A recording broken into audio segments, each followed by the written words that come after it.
Oh, Margaret, I am so excited for today's guest. Oh my God, it's going to be amazing. Yeah, I love the idea of marketing and engagement because we do have to promote everything or people don't pay attention. Absolutely. And I mean, there's an element of HR, especially if as an HR professional, you have recruitment as one of your responsibilities. There's salesmanship there, right? There's the need to have the marketing expertise. So I just love that we're going to be talking to a guest today who wears the marketing hat and brings it to the HR team. I know. I love it. And I think it'll be a really great conversation. And let's without further ado, let's have at it. Sounds good. Hi, I'm Margaret Urich. And I'm Holly DePalma. And we are excited to have Lauren Lynch with us here today. Lauren is the Chief Marketing and Culture Officer at Mandelbaum Barrett, a full-service law firm. So welcome, Lauren. Thanks, guys. Thanks so much for having me. Thanks for being here. Thrilled to have you with us. So Lauren, let me ask to kind of get us started here. What would be the most significant thing that you could share about your past experiences that you would think would be most helpful for our learners, listeners? Anyway, we'll just go with that. Listeners to hear today. Sure. So I am the Chief Marketing and Culture Officer, as you said, at Mandelbaum Barrett, and my experience stems from 20 years in the legal services industry. I worked for law firms in New York and New Jersey in different industries. And I started out in marketing and found that often marketing sort of delved into culture and HR. And so I was always planning internal events in addition to some of the marketing things, and started to realize, especially, post-pandemic, that new employees want culture. They're coming into these companies and these law firms, and they want more out of their employee experience. And so it almost just made sense that marketing and culture kind of tie together. And so we've created this sort of suite of marketing, communications, and culture. And we work closely with HR. We work closely with our leadership team. And our firm, really paid attention and realized that people want this culture, and our employees want to know that we care. So how do we get that out there? And so my job is to make sure that, we're sticking with our core values, not only internally, but that people know what they are, and that externally we're doing it as well. So I kind of come from the legal services industry marketing, but I've always had a passion for the people. And that's just sort of always where my heart has been.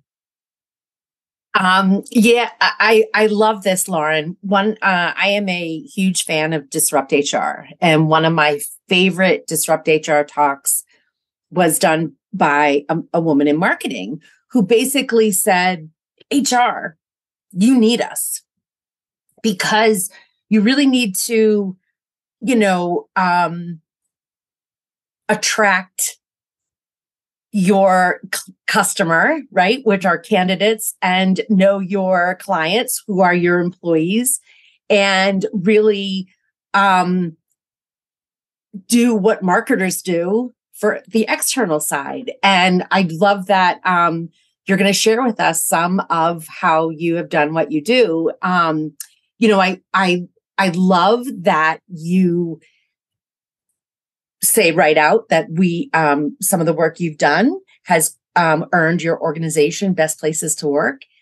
And I wouldn't say, I hope it's okay, that law firms are typically thought of as a best places to work environment.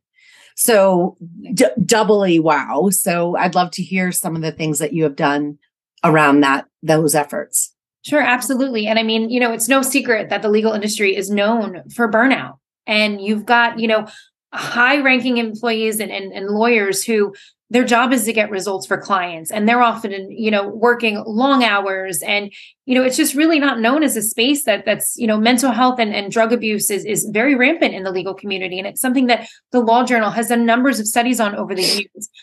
And I think finally law firms are starting to wake up and realize, wow, these are people too. And not only your lawyers, but your staff.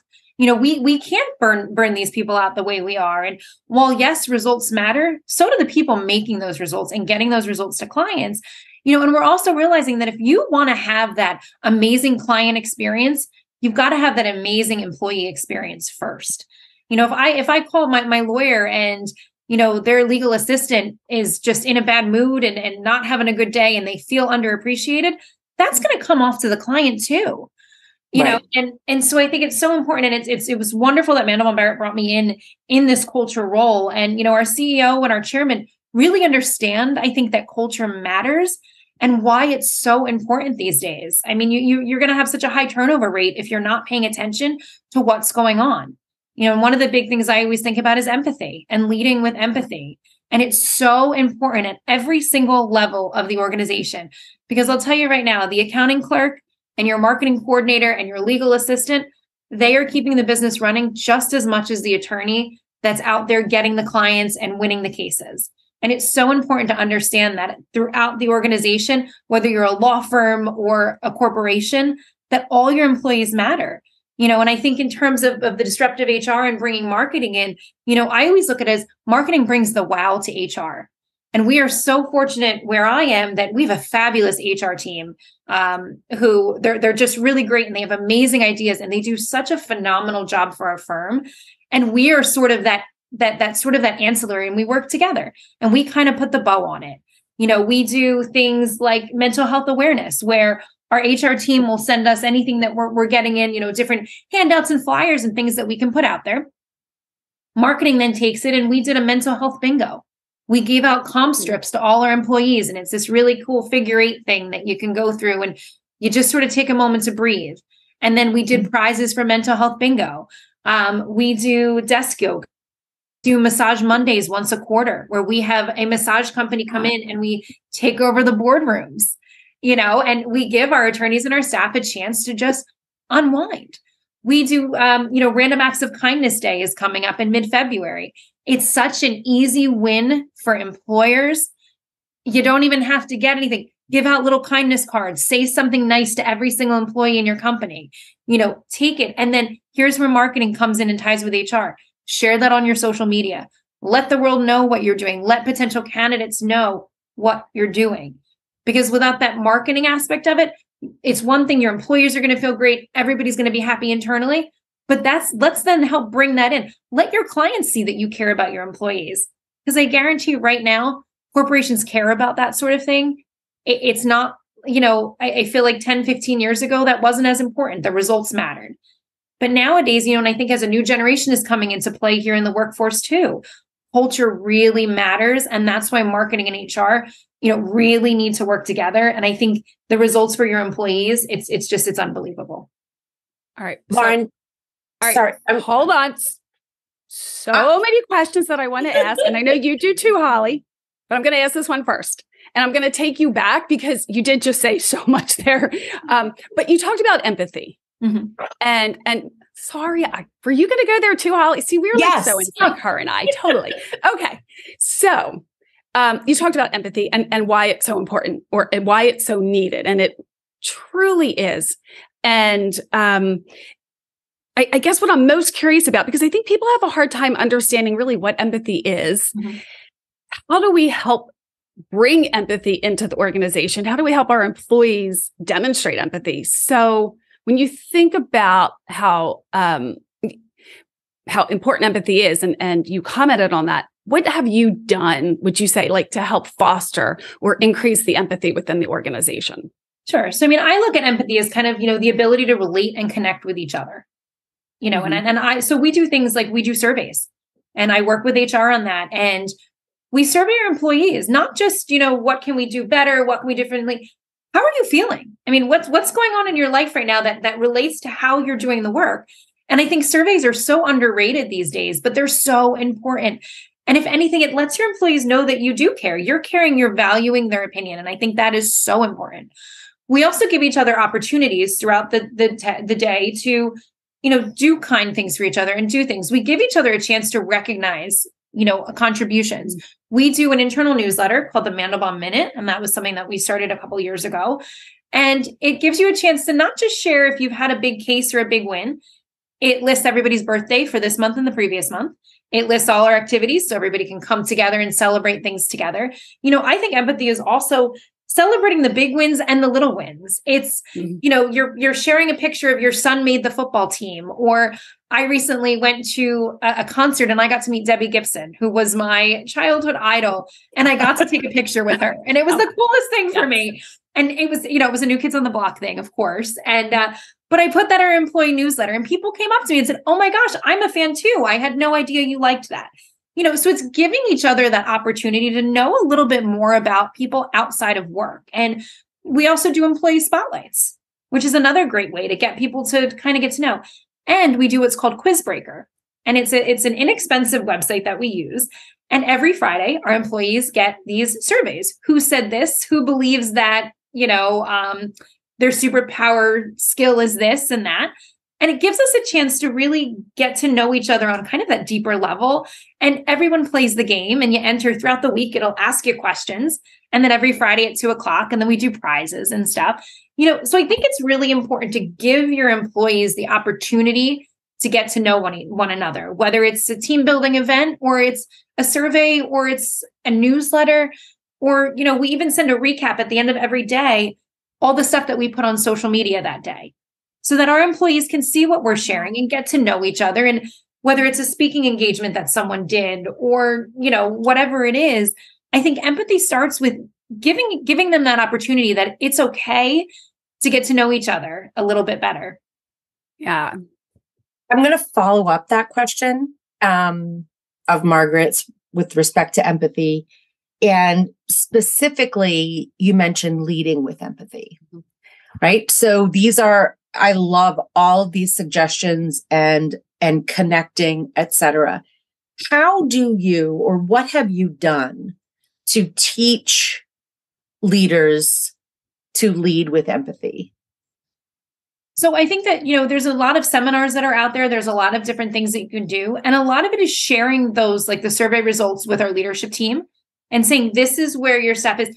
We also do sort of an open door policy. So we do breakfast with our CEO, where he can get an opportunity to actually get to know our staff and our employees. And I do a lot of things around the office in terms of, at our leadership team meetings and things like that, where I'm sort of the feelings person and I'm kind of the voice of the people, I guess you would say, in terms of, making sure that leadership is aware of it and talking to them and really kind of, holding everyone accountable on our leadership team, that this is where the concerns are. And this is where you really have to pay attention. We also do partner retreats where we have different topics and we have different speakers come in and talk about things like empathy and talk about the importance of it.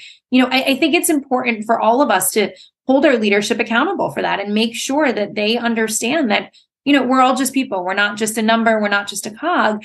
And the other thing we work on a lot with our leadership team is explaining the why behind the job that people are doing. And that's something that our CEO says all the time, that, you can teach somebody a contract, but teach them why this language is in that contract.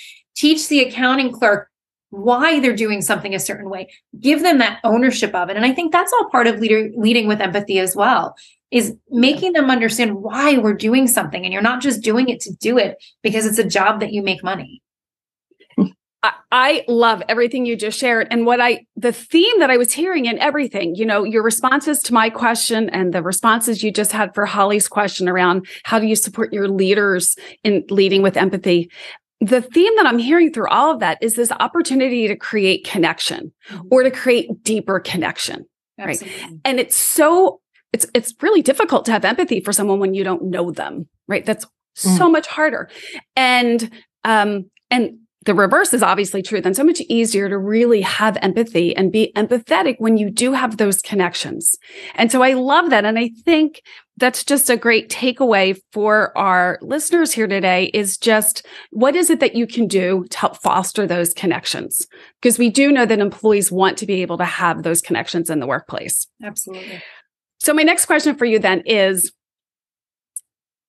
we do have our, as I said, our listeners are in the HR community, and I'm sure they're sitting here today saying, wow, this is really awesome. And I love how this marketing professional is working with and supporting her HR team. So for the HR professionals that are listening today, what would you say is a great way that they can go to their marketing team and start building that relationship? Or where's the first place or the first thing they can ask for? What might that look like? Sure. So I think, the first place that HR and marketing really should be intersecting is at the very beginning of an employee's journey. And that's with onboarding. And I think setting up a meeting with your marketing team to talk about the onboarding process and talk about, are there ways that marketing can help support that?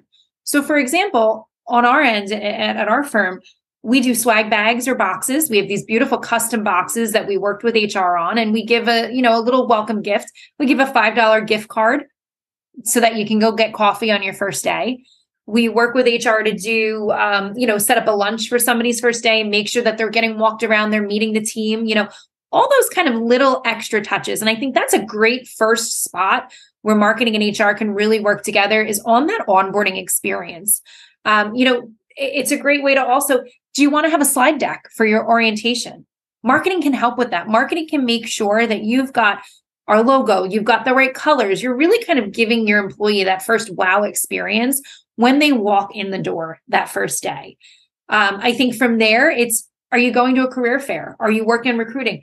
How can marketing help you with creating a nice one-page flyer about your firm? We also work with HR a lot on our intranet and our website, and making sure that when HR posts a new job on our website, they shoot us an email. We then share it on social media. So you can easily go to your marketing team and ask your marketing team, hey, we have these job opportunities. Can you create a little something for us that, it's not just a link to a LinkedIn ad, it's a visual image. Marketing probably has photos from the events that your company has done. And so your marketing team can also help you with creating a video. I mean, we have an employee experience video that's on YouTube that is now sort of part of our onboarding thing. We recorded a message from our CEO saying, welcome to Team Mandelbaum. My door is always open. We're here to help. There's all these teams and things you can do. We look forward to, meeting you and working with you. Little things like that. It's just asking your marketing team to sort of bring it up a notch in terms of HR. And because a lot of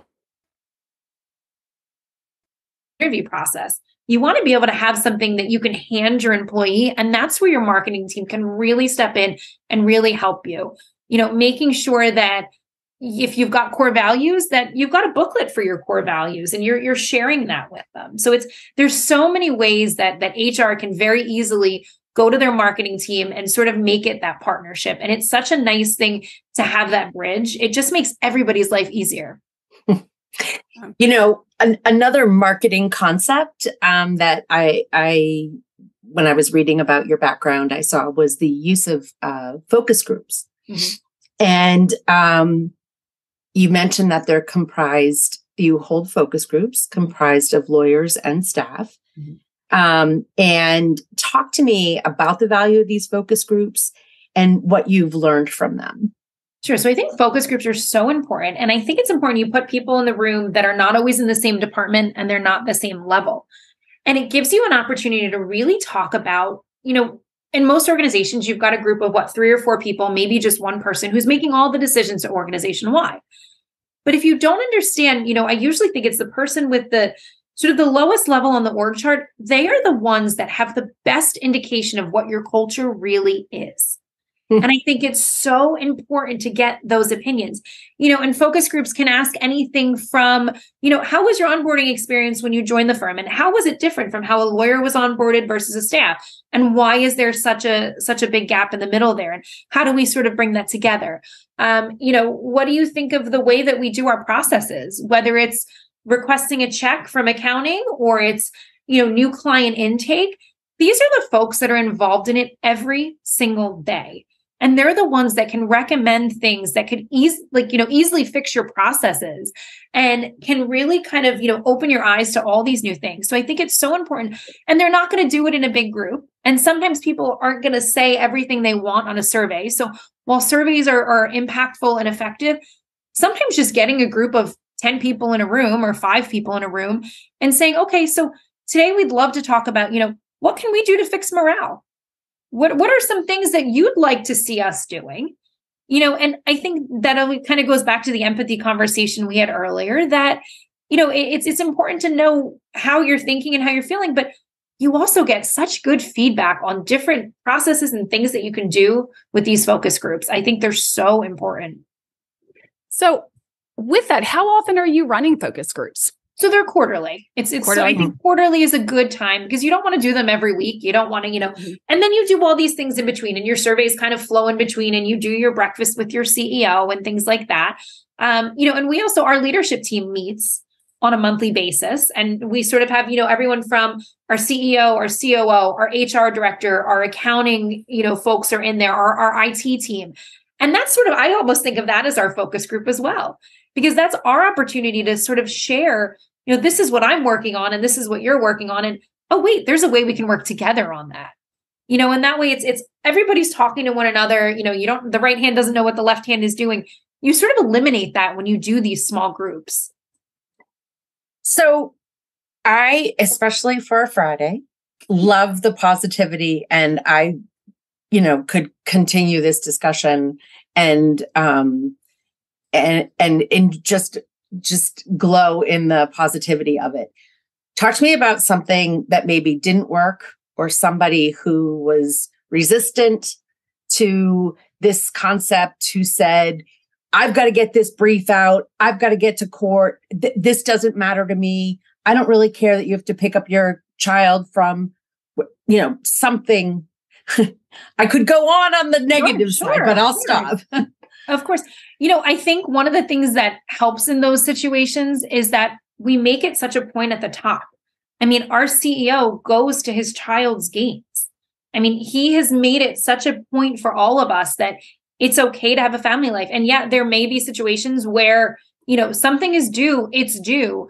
But I mean, like, I can give an example on my team, is kind of a good example because we often work late and many of us have children and, we make it work in terms of then, the next day, come in late. Make sure you're taking that time for yourself to sort of decompress and unwind. I mean, there's going to be some situations where if something's due, it's due, and there's just nothing you can do about it. But you've got to kind of communicate that. And the managers and the team have to be willing to listen to what their employees are saying, and understand that. And I mean, it's just, you can certainly look at it, in a number of different ways. From the employee's perspective, the manager's obviously like, oh my God, well, that had to go out. There's no choice you have. You can't leave to get your child. However, let me get you dinner. Let's make sure that you've eaten, that you're whatever. Let's, take a 5-minute break. Why don't you FaceTime your son or daughter and at least, let them know, that you're thinking about them, wishing them luck at the game or whatever it is. And then the next day, maybe come in a little bit later, or maybe start your day a little bit later so you can make sure you did drop off that morning. I think it's a matter of communication when situations like that happen. And, we really try to believe in those core values. And there's so many people that you could go to if that situation happened at our company and say, look, I had this situation. Can you please, you can go to HR and HR can then say to that manager, look, you gave this deadline really late in the day and this person had this, in the future, let's make sure that we're fixing things so that it's not a last minute ask. If you know that this person has no childcare and needs to go and do whatever. I mean, I think it's interesting to see how the pandemic kind of forced a lot of people out of the workplace and then also brought a lot of newer people in that, I'm able to do my job hybrid and I'm still able to, I coach recreational cheer on Thursdays and Fridays in the fall. And I make sure that I am at that field at 4:15. I start my day earlier, but it's on my calendar and everybody knows. And no one has ever said to me, I can't believe you're leaving the office to make sure you're out there on the field. Because, you have to. I mean, that's to me, that's as important as my job is to me. That's great. So, Lauren, I'm going to switch us back to the positive. Although, Holly, I love that question. Because I do too. Do you think agree. People that are going to try and do something new, HR or anybody within an organization, they often will be worried that it's going to be met with so much resistance that it's not going to work. So that was an amazing question. But let's go back to the positive. And that is so you've shared so many amazing things that you've done with us. Some of them small, some of them kind of larger, but really all great, impactful things. So we're still at the beginning of 2023. So I think I can ask, what's on your radar for this year? What is it that you want to accomplish that maybe you haven't yet? Sure. So one of the bigger things that I want to try and kind of refocus our efforts on, we have an award at our firm called OVA, and it's the One Voice Award. And it's given to an attorney or a staff that really exemplifies sort of the culture and the values of the firm.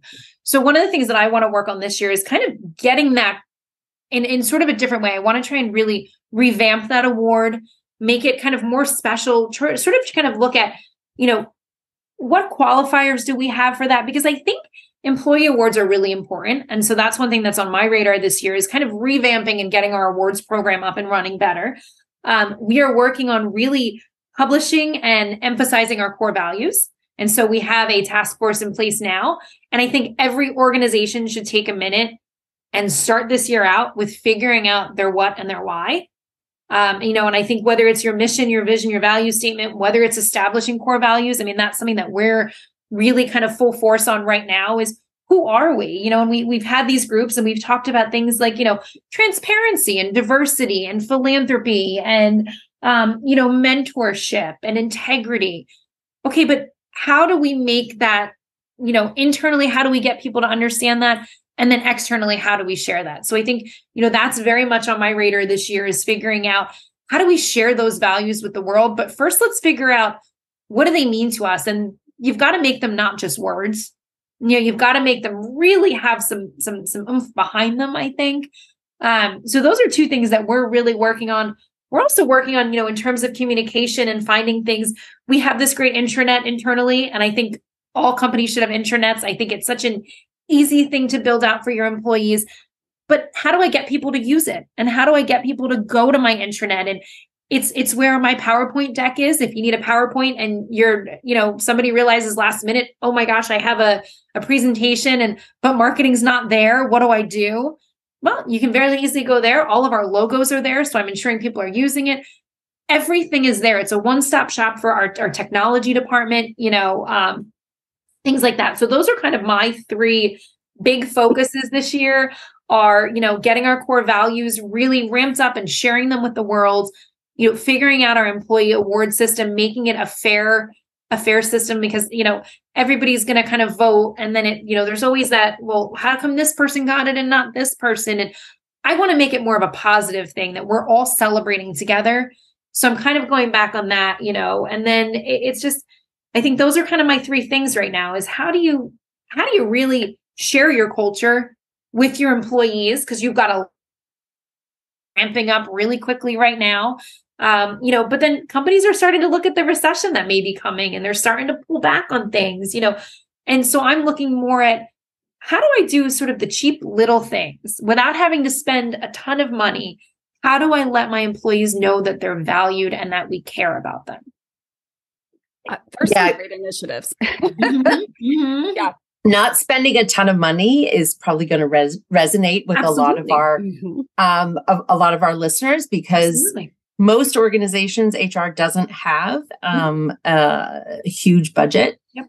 And you mentioned core values, and our organization is very much driven by our core values. Sure. And I just wanted to share with you one of the things we do is every Monday morning, we have an all hands meeting and we share sort of what happened the week before, what's coming up this week. And we recognize individuals who have really demonstrated one of our core values in the previous week or really helped them out. And we have on our walls, we have our core values written on a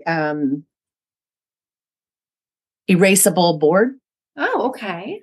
It's not chalk. What is it? It's it's like a yeah. And we had them printed up, and so you can walk by and write what somebody did to that evoked that core value. And it's those are two very inexpensive ways to, like, you walk by, and one of our main core values is to provide a wow experience. You mentioned that marketing puts the wow in, and we want to provide a wow experience for our members, our partners, our organizations, our clients, et cetera, et cetera. And you walk by that every day and see the word wow, and you are reminded, we hope you're having a wow experience. Right. Absolutely. I love it. For real. We hope I you am. This is oh, good. I mean, truly we do. Well, this we have a value around collaboration. Sure. And But we also have, as I'm sure your workplace has, a lot of very independent people. Sure. And you can't force people to work together. Right. You create the environment. Like Margaret and I both run separate product lines. Sure. We're responsible for very separate things. We've collaborated over the past 6 months and created this program that it's gold, right? And it's not forcing people to collaborate, but it's creating the environment where you all win if you do.